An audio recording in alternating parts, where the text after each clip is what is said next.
everybody and welcome back to the Blossom Crochet channel. In this crochet tutorial I will be showing you how to crochet this absolutely incredible stitch for blankets. Obviously you can use it for scarves or anything that you want as well, it's completely up to you. It's a completely reversible stitch. There is a slight difference on each side but it's barely noticeable and you get this absolutely incredible texture with it. So it's a really wonderful one for chunky yarns especially. Now you can see the nice detail and the nice texture. You can also see that it's a really dense closed stitch, so there's no gaps in this one. It's a really solid stitch. So again, it's really versatile for a number of different projects. So I've been using Scheepjes Chunky Monkey for this one with a 6mm hook. If I wanted it to have a bit more of a drape for a baby blanket or something, I would probably go up another hook size. I'd probably go up to a 7. So you can see the edges that you get on this one are absolutely poker straight edges, which is always really satisfying. And it's only a 1 row repeat, so it's really easy to do once you've got that setup row done. So it's very simple. So these are my colours of Chunky Monkey. I will of course leave all of the yarn information in the description box for you for that one. So I also just want to take a quick moment just to thank all of the people that have done the Buy Me a Coffee link in the last few weeks. I've had a nice little flurry of coffees, which has been really wonderful. So I just wanted to take a moment to say thank you so much for doing that. So we're just going to jump on in with this tutorial now. For the purpose of the tutorial, I'm just using some Baby Blossom Chunky in the shade Buttercup, just for the tutorial. So you'll of course start with your slip knot on your hook as always, and then you want to do your foundation chain in an even number. So as wide as you want your project to be, just make sure it's an even number, multiple of 2. So chain, yarn over, pull through, it's 1, 2, 3, 4. So if you just complete your foundation chain. Okay, so as I had the larger piece to show you at the beginning, I'm just doing a really small sample piece for you for the stitch tutorial. So we're going to work back along now. You want the second chain from your hook. So you've got 1 and then this is your second, and into that second chain you're going to put a slip stitch. So insert your hook, yarn over and pull through, and you're going to pull it through the loop on your hook as well. So that is a slip stitch. Pop a stitch marker into the top of that slip stitch if you're not 100% on keeping your edges straight, so that when you come back along later you'll know exactly where your final stitch of the row needs to be. Into your next chain you're going to put a half treble crochet. So do please remember that I'm working in UK terms, so this half treble crochet is a half double crochet in the US. So yarn over, insert into that next chain, yarn over and pull up, and you'll have 3 loops on your hook, yarn over and pull through all 3 of those loops, and then slip stitch into your next chain.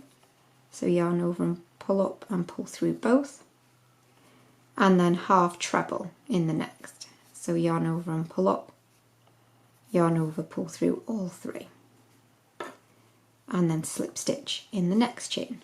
So you'll repeat that process all the way along. So slip stitch, half treble, slip stitch, half treble.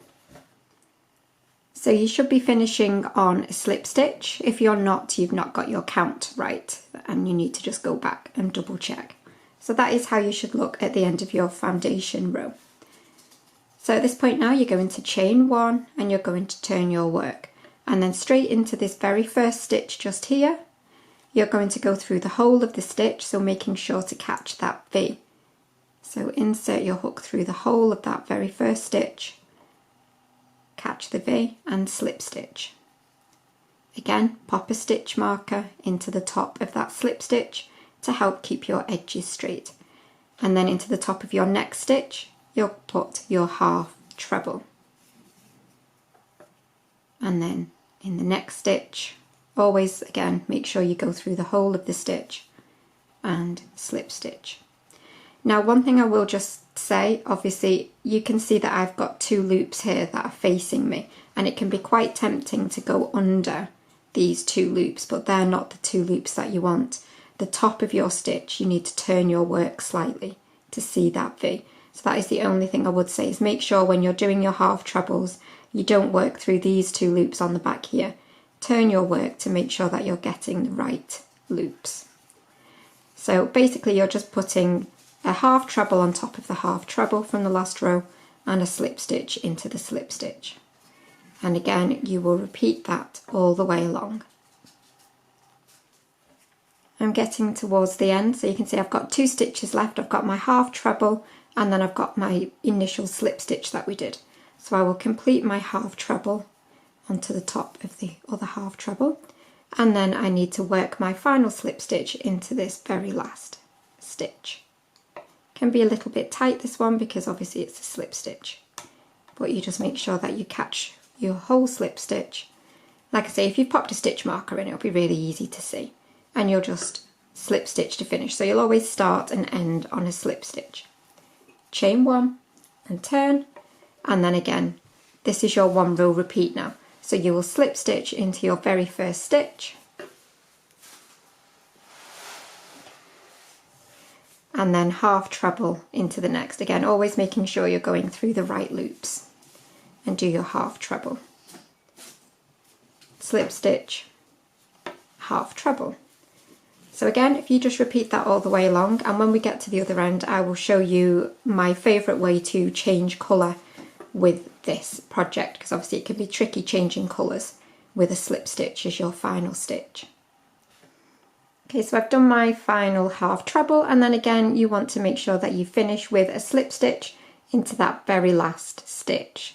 So it'll be your final slip stitch from the last row, and finish with your slip stitch. Okay, so I'm going to change colours now. So I'm just going to pull up a loop just to keep that end safe just for the moment. For anyone who's wondering, I did 4 rows of each colour in this example piece that I showed you.